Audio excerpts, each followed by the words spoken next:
So what's going on guys, Kids here and welcome back to a brand new video. For today I will show you the top 3 best fame farming builds in Albion Online. So for each and every single build I will show you what abilities and armor you want to get, then I will explain every single skill and the best skill rotation that you want to use. And then lastly I will show you the best gameplay so you would be able to get the best results and highest damage possible and much more. So no matter how much silver or how high or low your weapon masteries are, you can easily use these builds and follow the step-by-step guide. So if this sounds interesting to you, then let's get straight into it. So then moving over to the first fame farming build, which is the Hand of Khor, aka the Great Axe. And we chose this weapon because it is very high AoE damage, and it is by far one of the best and easiest weapons to use for solo or group fame farming. And unlike other axes, this Hand of Khor gives you the best balance for high damage and being able to hit multiple mobs at the same time. So if you are looking for one of the best fame farming builds for all type of PvE content, then this is the one for you. So then moving over to the build, and for the weapon we want to go with the Hand of Khor. So for your Q you pick the second option, then for your W pick the last fifth option, and lastly for your passive you want to go with the Life Leech, which is the second option. Then for the helmet you want to use the Scholar Cowl and pick the third ability and first passive. Then for the chest armor go with the Stalker's Jacket and pick the third ability and first passive. Then for the boots, go with the Hunter Shoes and choose the second ability and second passive. Then for your cape, you want to pick the Tetfur cape. And then lastly for your consumables, you want to go with the Poison Potions and Cabbage Soup. Okay, so now let's go over to the gameplay where I'll show you the best way to play this build and how to get out of your abilities the best possible results. So for the first Q spell we have the Rending Spin, and this ability will swing your axe in 5-meter radius and do damage depending on how close or far you are from the enemy. So if the enemy is 2.5 meters away, then you will do 229 damage. But if he's 5 meters away, then you will do 345 damage. And then lastly, each time you use the skill it will apply a Rending Bleed, which will make the enemy take damage every second for the next 6 seconds. Then the second W skill is called the Raging Blades, and this ability creates 2 magic blades that spin around your character, and each time the blade hits the enemy he will take bleeding damage and increase all of your damage by 4%. And this can stack up to 10 times. Then the third skill, which is our E button, and it's called the Whirlwind.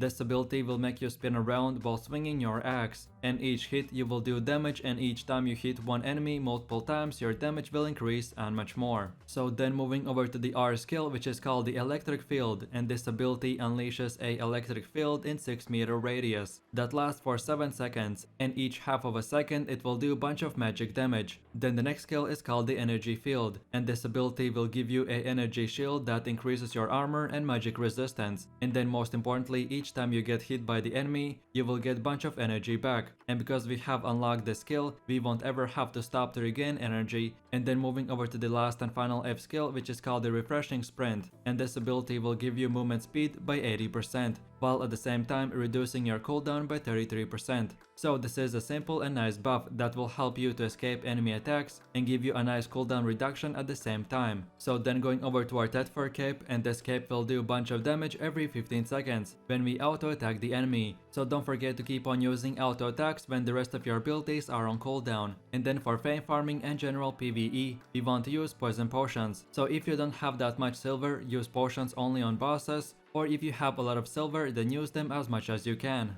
So with all this said, let's move over to the best rotation that you want to use while fame farming. And like I said, this build is very powerful but very easy to use at the same time. So mainly you want to use your abilities as soon as they come off cooldown, and I prefer to start the fight with activating the Raging Blades, then Rending Spin, then Whirlwind, and then lastly finish it off with the auto attacks and using your Q ability as much as possible. By this first rotation, the first mob group should be dead, so then for the second rotation, while fighting the second mob group, you this time want to use the Electric Field, then activate the Energy Shield, and now from here we again use auto attacks and the Q ability as much as possible. So with that said, now let's see what we did in this rotation. But first, while using the Raging Blades, we make the enemy take damage over time and give ourselves a buff to increase our damage, and then we use the Q and E spell, which will do mainly a lot of AoE damage. And then for the second rotation, we this time want to use the Electric Shield to activate our second type of AoE damage over time, and then we use the Energy Shield to regain our energy. The reason why we want to use 2 rotations is because because we have a lot of damage and we don't want to use all of our skills all at once. So that's why we want to split our damage, and as I've said, this build is very simple and easy as long as you split all of your abilities to 2 different groups. And then by the time you get to 3rd mob group, your first rotation should be back up. But of course you only should use this method if you're not fighting a big boss, and that's about it. So in a quick summary, if you're looking for the best and easiest fame farming build in Albion, then this is the one for you, so enjoy!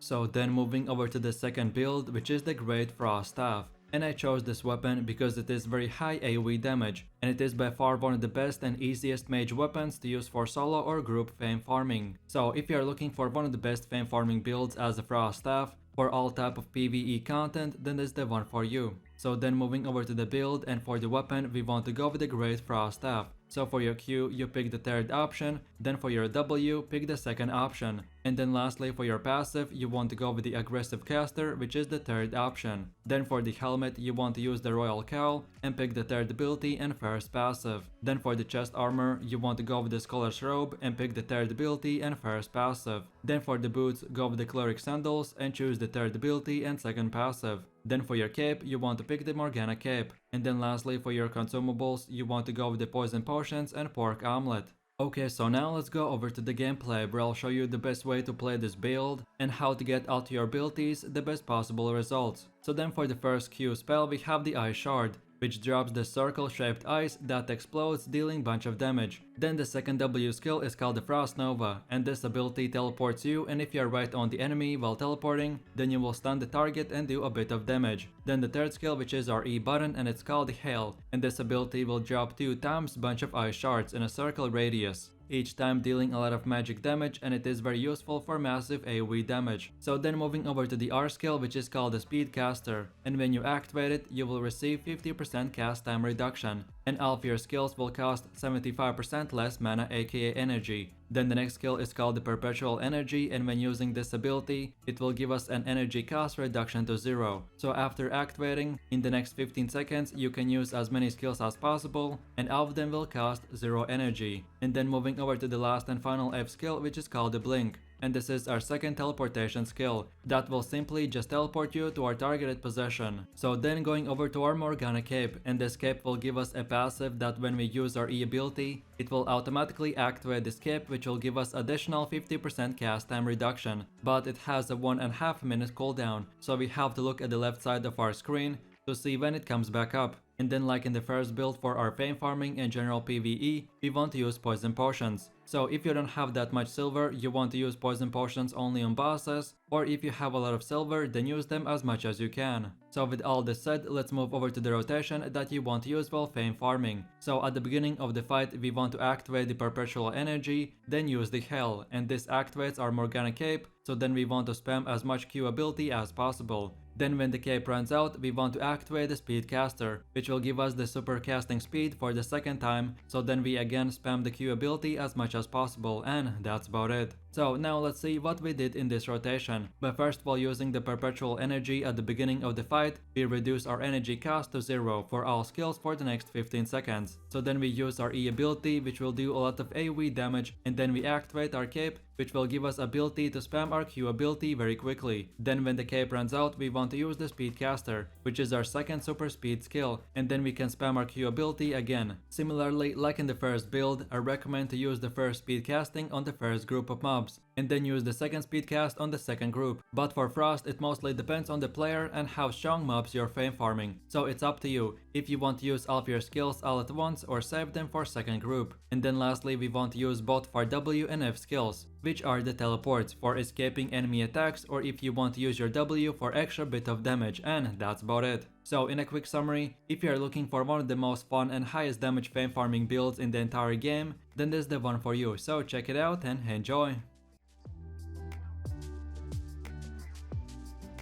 So then moving over to the last and final build, which is the light crossbow. and we chose this weapon because it is the best damage dealer from all crossbow weapons. The light crossbow has the perfect balance between AoE damage and high single target damage potential, and most importantly it is a one-hand weapon, so we can use an offhand for higher damage stats and much more. So if you are looking for the best fame farming build for all type of PvE content like corrupted dungeons, normal dungeons, hardcore expeditions and activities like that, then this is the build for you. So then moving over to the build itself, and for the weapon we want to go with the light crossbow. So for your Q you pick the second option, then for your W you pick the third option, and then lastly for the passive you want to go with the well prepared, which is the second option. Then for the helmet you want to go with the hunter's hood and pick the third ability and first passive. Then for the chest armor go with the cleric robe and pick the third ability and first passive. Then for the boots, go with the scholar sandals and choose the second ability and second passive. Then for your cape, you want to pick the Tetfer cape, and then lastly for your consumables, you want to go with the poison potions and cabbage soup. Okay, so now let's go over to the gameplay where I'll show you the best way to play this build and how to get out your abilities the best possible results. So for the first Q spell we have the explosive bolt,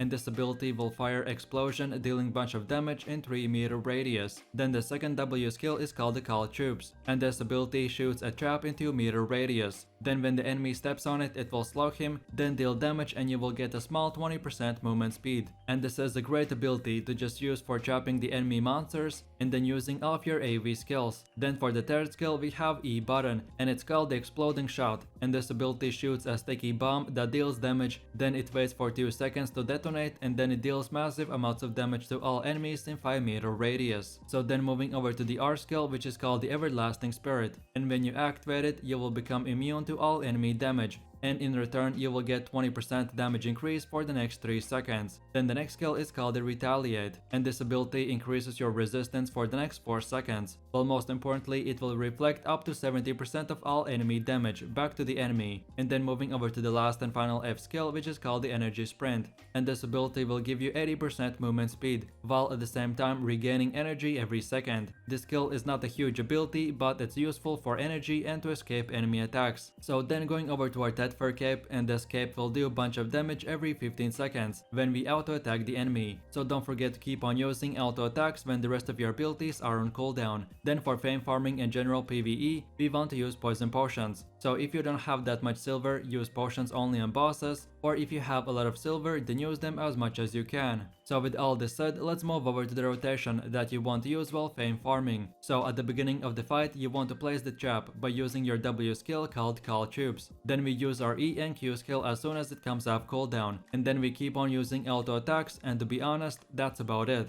This build mainly has 3 high damage abilities, and then the next 3 skills, which are R, D and F, all are meant for defenses, and how you use it depends on the fight. So for example, I may use my retaliate ability if I'm fighting ranged mobs, then maybe if my trap ability misses a mob and he gets close to me, then I may use my everlasting spirit to become immune to all damage, or perhaps I will activate my F ability to run away or around the enemies, and etc. So then as for the rotation explanation, we most importantly want to use the call troops ability to place a trap that will basically slow/stun our enemies, so then we'll deal damage from the range. Then we use the Q and E and auto attacks as much as possible, and that's about it. This build has no need for stacks or timing, so the longer you will play, the better you will get. So in a quick summary, if you are looking for a very simple build that doesn't require a lot of masteries to use, and a build that is high damage and beginner friendly, then for sure try this one out, and I hope you have fun. So with that said, I really do appreciate everyone for watching guys, and I hope you enjoyed it. If you have any suggestions, feedback or other good Albion online builds that you would like to see in the next video, then feel free to leave your comments in the comment section down below.